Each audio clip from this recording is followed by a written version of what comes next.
only thing we have to fear is in war, fear itself. There is no substitute for victory. Let us never negotiate out of fear. We stand undivided, forever united, fighting hand in hand for the liberty we've earned, for glory and honor, for our sons and daughters, ever mindful of the lessons we've learned. Let the torch of freedom burn.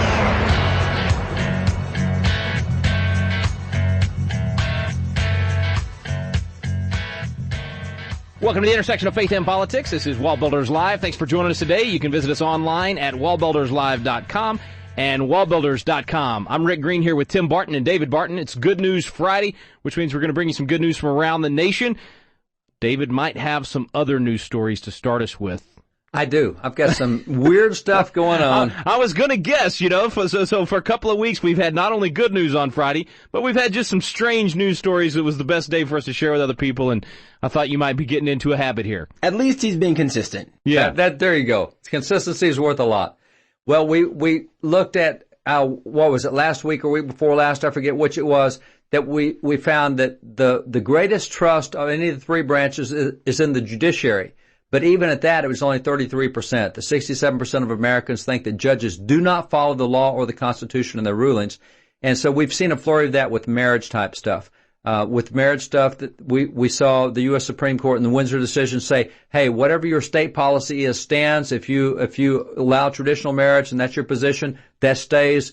But in the federal government, you cannot take a position on marriage. You have to open it up for everything, way, shape, fashion, form. And so the court was real clear on that. And then promptly after that, a federal judge in Utah struck down their marriage amendment. Then a federal judge in Oklahoma struck down their marriage amendment. Then a federal judge in Virginia struck down their marriage amendment. Now they've gone to court in Texas to strike down their marriage amendment. They've gone to court in Indiana to strike down their.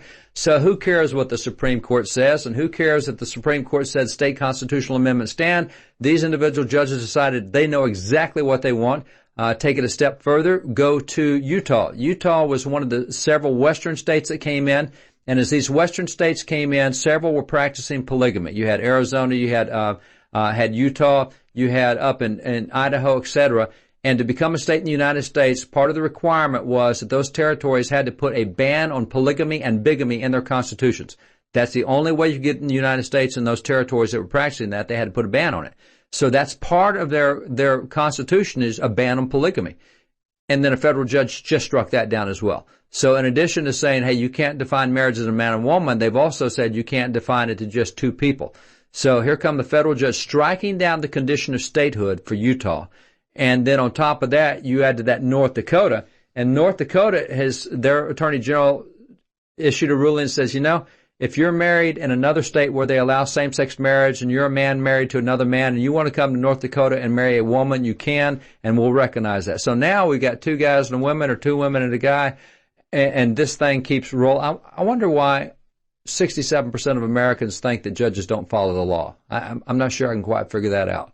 Well, they've made it so confusing for everybody, too. And it's not only in marriage but other issues, too. You just get this disparity in all these different rulings, and it's really it's why the founders didn't want the political decisions that they defined as those issues of the day that should be decided by legislators, decided by courts, because they knew we'd get this mess we've got. Well, and maybe the judges were confused because they also have a pen and a phone. And so maybe they thought that, hey, I can make this happen. That's right. They were listening to the president's speech and they started thinking, well, wait, he's got a phone and a pen. I've got one of those. I have one. Maybe we should all do that. Let's just have anarchy. Everybody makes their own laws. If you've got a pen and a phone, that's all you need. Who needs constitutional authority? And that's the problem, because that's what judges are doing right now. They're clearly not even following their own branch leaders. And as much as I disagree with the Supreme Court, it is really unthinkable for lower court judges to just thumb their nose at the Supreme Court in such a manner. Yeah. And so you really have reached the point of anarchy. And libertarians love this because you're not supposed to say anything about what goes in the bedroom anywhere else. No, you have to have moral standards of what constitutes right and wrong. And that's just the way it is. That's part of the social compact the founding fathers recognized in the Declaration of Independence as the consent of the governed. And they also recognized a moral law, the laws of nature and nature's God. That's what the common law was in the 7th Amendment of the Constitution. It's all there. And now we're getting at the point, last verse of the book of Judges, every man did that which was right in his own eyes, except judges feel that they have a right to tell everybody else to do what's right in their eyes. So it really is a turnabout. It's not a good situation, but it is good that this is the kind of stuff that's fueling what people are saying is the judiciary is out of whack. This thing is all goofed up. The government's moving the wrong direction. And so if there's anything good coming out of these kind of wacky decisions, it's that they're so wacky that people are wanting to change in the right direction back to the Constitution. That's good. Unfortunately, sometimes it has to get bad before it gets better because it makes us pay attention so that we'll do what it takes to make things better. So it is good news. I think you're exactly right. Quick break, guys. We'll be back and get some more good news right here on WallBuilders Live.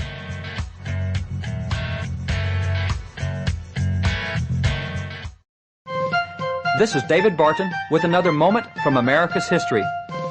Crime is one of America's most serious problems today. Its effects reach not only the direct victims of its violence, but even those who have not been attacked. The concern for crime has not been limited to this century, however. Our founding fathers were also concerned about it. Yet the effects of crime unquestionably were much less in their generation. So what was their deterrent to crime? Signer of the Constitution, James McHenry, answered that question. He explained, "The Holy Scriptures can alone secure to society order and peace. In vain, without the Bible, we increase penal laws and draw protections around our institutions. Bibles are strong defenses. Where they abound, men cannot pursue wicked courses." Founding Father James McHenry believed that widely teaching the Bible was the best means to deter crime. For more information on God's hand in American history, contact WallBuilders at 1-800-8-REBUILD. Let the torch of freedom burn.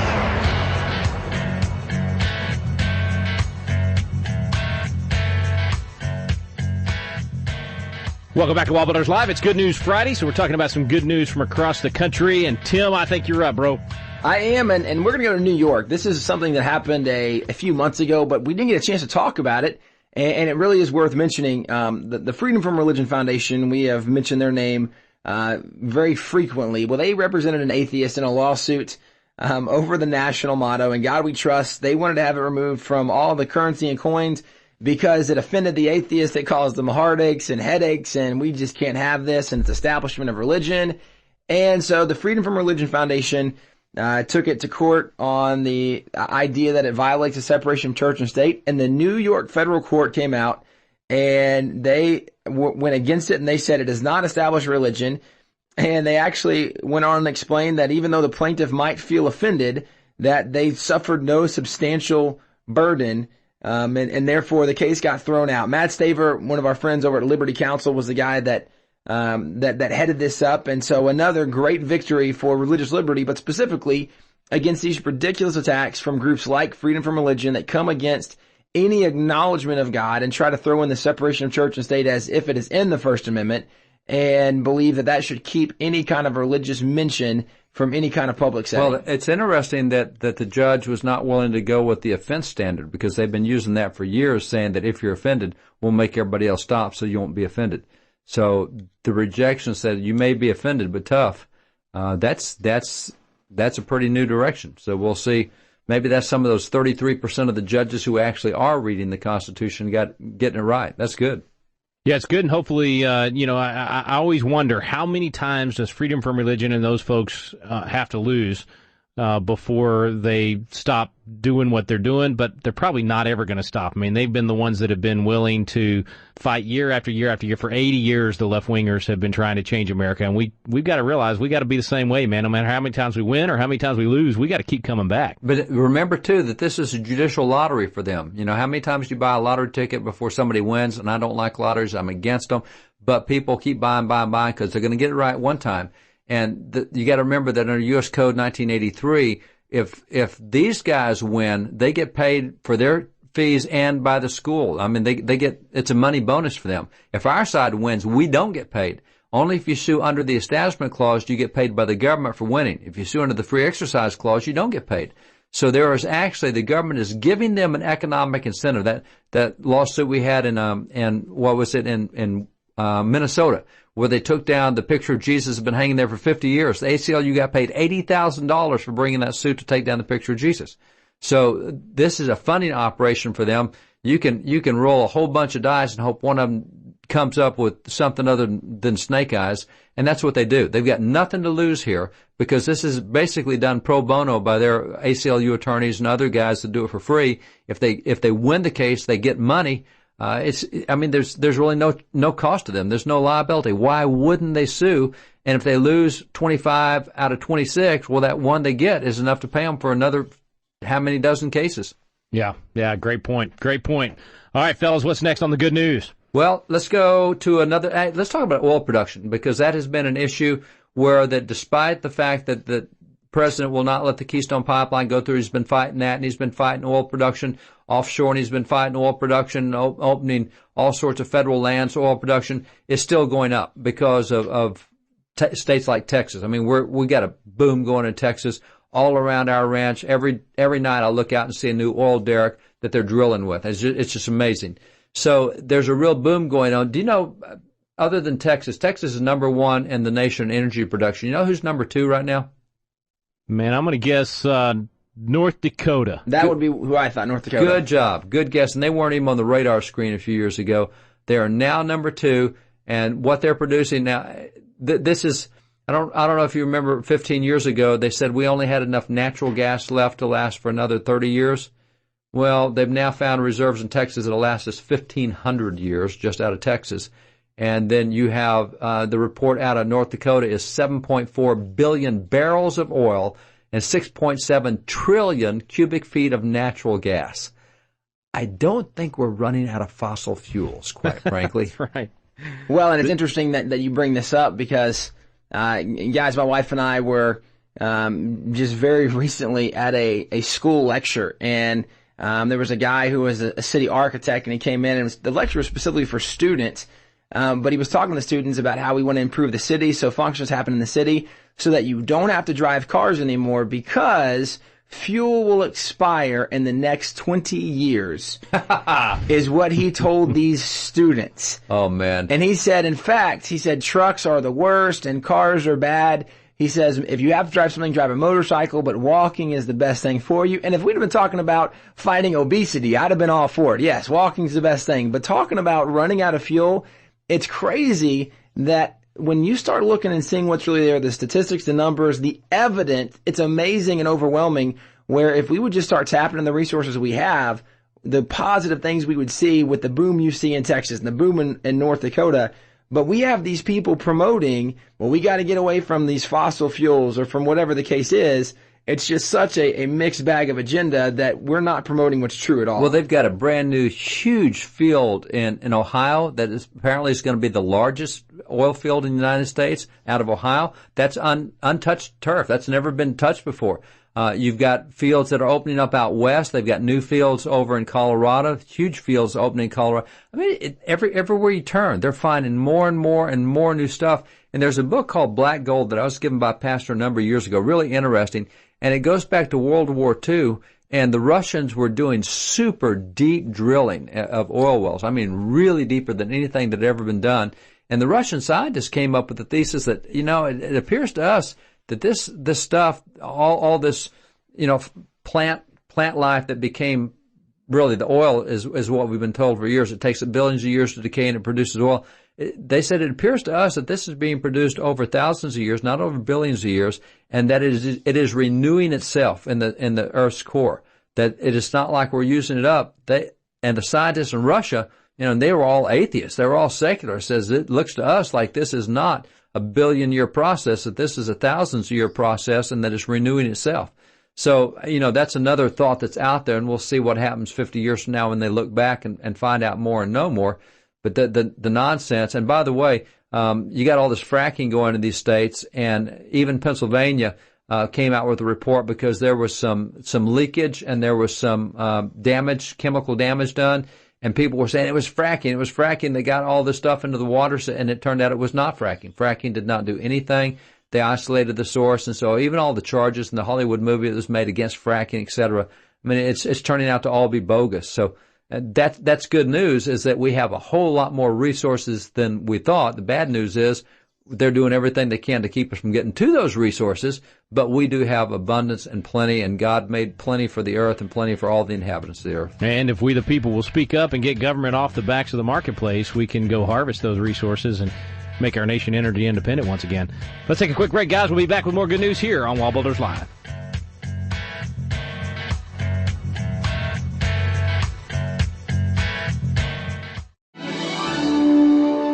Hey, this is Tim Barton with WallBuilders. And as you've had the opportunity to listen to WallBuilders Live, you've probably heard the wealth of information about our nation, about our spiritual heritage, about the religious liberties, about all the things that makes America exceptional. And you might be thinking, as incredible as this information is, I wish there was a way that I could get one of the WallBuilders guys to come to my area and share with my group, whether it be a church, whether it be a Christian school or public school or some political event or activity. If you're interested in having a WallBuilder speaker come to your area, you can get on our website at www.wallbuilders.com, and there's a tab for scheduling. And if you'll click on that tab, you'll notice there's a list of information from speakers' bios to events that are already going on, and there's a section where you can request an event to bring this information about who we are, where we came from, our religious liberties and freedoms.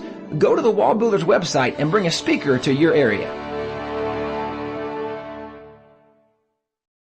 Let the torch of freedom burn.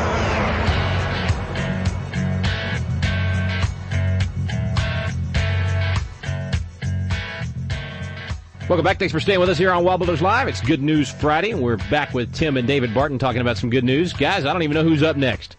I'll jump in on this one. If you guys remember a couple months ago, and really for the last couple of years, probably is more accurate to say, we've seen attacks on businesses and organizations that have stood up for faith or values, traditional marriage, whatever the case was, with the photographer that didn't want to film the homosexual wedding because of the religious convictions, or the cake shop owner. And a really cool story came out just a month or two ago. The same thing happened with a cake shop owner in Lakewood, and the community, as the owner came under attack, the supporters for Masterpiece Cake Shop came out by the hundreds to show support for someone that had the courage to stand up for traditional values of marriage, and saying that we're not gonna put this, homosexual piece in the cake and the homosexual love thing on top of it. And so that not just the fact that someone had the courage to stand up, but that there were hundreds of people that went out to support it. Just a piece of news worth noting. Yeah, good stuff. Yep. All right, Dave, what's next? Let's go to lawsuits. We've got 89 of them that are going right now against Obamacare, the conscience mandate. Can you think of any law in recent memory that has been so rejected by the American people and challenged? Well, the numbers I saw recently put its support down now in the upper 30s. So you're looking at about a 2-to-1 rejection margin of that law. And the courts are even higher than that. Of those 89 cases, the courts have rejected it in now 80% of those cases. I'm sorry to jump in on you there, bro. I just had that struck me when you said 89. Right. I'm thinking, man, I can't remember any federal law being challenged with so many lawsuits. So many lawsuits, and the courts lining up so much one direction against them. I mean, of those 89, again, you're talking essentially 80%, or about 71, 2, 3 of those cases. The courts have ruled against the law, against Obamacare. Now, it's going to be real interesting to me, because we got this case at the Supreme Court. We talked about this when it went up there the first time. So Obamacare is back at the Supreme Court for the second time, this time with Hobby Lobby and Conestoga wood companies that the court's looking at. But the fact that law did not have a severability clause in it suggests that if it gets struck down, the whole thing goes down. Because usually in the law you put in that if any part of this law is deemed to be unconstitutional, the rest of the law, notwithstanding that decision, will stand. And they did not, for whatever reason, they did not do that. In 2,500 pages of the law, they didn't put a severability clause. So if the court strikes down the law because of the conscience protection thing, typically it would go all the way down. The whole law would. So we'll see what the court does with that. And by the way, the most recent rulings out of those 89, the courts told Houston Baptist University and East Texas Baptist University that they don't have to comply with the Obamacare provisions. And then also they did the same thing with a Colorado business. The Colorado business, let's see here, it's Cherry Creek Mortgage Company. And the same thing, the courts are siding with the family-owned businesses as being part of their religious expression and with universities and schools. So with it being Good News Friday, let me ask you an optimistic good news question. So if and when Obamacare gets repealed, canceled, the law is null and void because they didn't put the severability clause in there, what will health insurance then look like? Just optimistically thinking, best case scenario, because I recently got a paycheck, and in my stub where I'm paying for health insurance, I am angry and frustrated and floored every time at what I'm having to pay for the minimal package that is triple what it used to be. Yeah.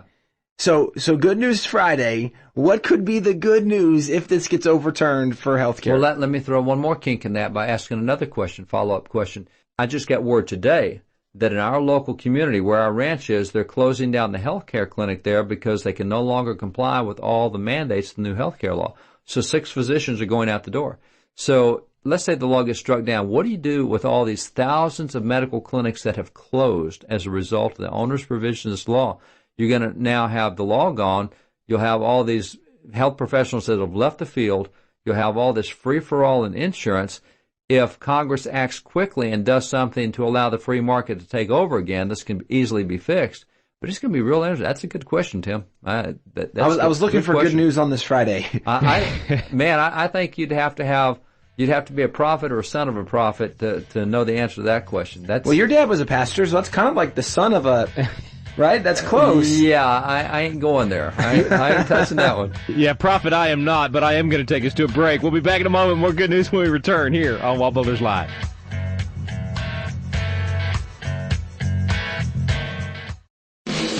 Red, White, Blue, and Green is a new reality show following the Green family around the nation, rediscovering the American principles that made us the most successful nation in the history of the world. You can be a part of launching this new reality series by visiting rickgreen.com and clicking on the Red, White, Blue, and Green tab. Here's a sneak peek from the pilot episode. Rick Green coming to you live from the Lone Star State of Texas, a beacon of hope and freedom to liberty lovers around the world. Today I'm thinking about why do we do what we do?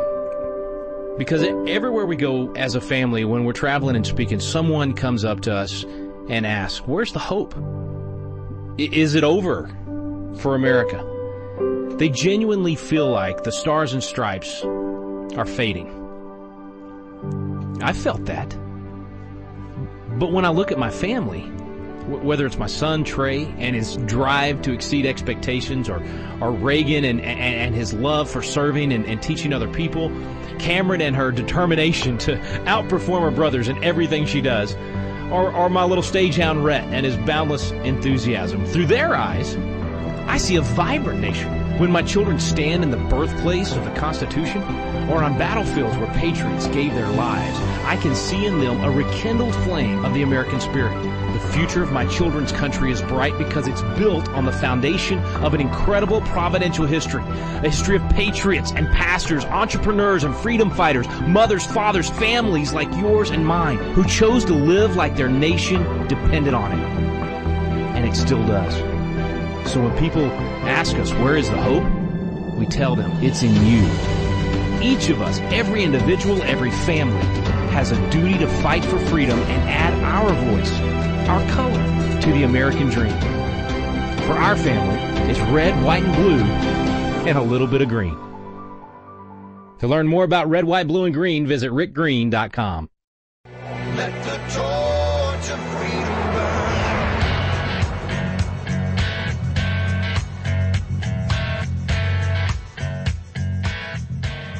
Thanks for staying with us here on WallBuilders Live. It's Good News Friday. We got time for a little bit more good news before we go today, guys. Well, let's take one. This is out of Pennsylvania, and Governor Tom Corbett has signed a bill that, and we were talking about Obamacare before the break. This relates to that it allows Pennsylvania to opt out. They're not going to have abortion coverage in their health care exchanges in Pennsylvania, and that makes a total of 30 states that have said no to the abortion coverage in Obamacare. So 30 states have now acted to say we're not going to be part of that. That's a remarkably high number. I mean, that's just you can take one legislative body, either the House or the Senate, and kill this. But in 30 states, you've actually had the House, the Senate, and the governor go along and say, we don't want this in our state. That's really remarkably strong. Yeah, it does. It's like we said. I mean, more than any law we've seen in our lifetimes, probably, and it's gonna be interesting to see why that hasn't been reflected, why that wasn't reflected in the presidential election. So how is it going to be reflected now going forward? How will the people speak out continually to try to kill this thing? Because we've got a lot of opportunities to kill it if we don't give up, but they're going to have to keep speaking up. I mean, at 30 states out of 50. That's an overwhelming majority. It's a great example of Galatians where it says, do not grow weary in well-doing. Yeah. We've made so much progress. We got to keep pushing. I'm going to jump in with one before we have to finish. From North Carolina, they've become the 7th state to pass an anti-Sharia law saying that in their state, they are not going to operate according to Islamic law. And this actually passed without the governor really his approval. He did not veto it, but he said he felt it was very unnecessary. Of course, many Muslims in the community have been very upset, saying it's bigoted, you're against us, and all the things they say. But the reality is North Carolina is now the 7th state that has said we're not going to abide by Sharia law. So good news that more states are recognizing the threat and are passing laws to protect the Constitution and the freedom of America. Yeah, this is the American Laws for American Courts, and Brigitte Gabrielle, they do a lot of work with this, with that group called ACT.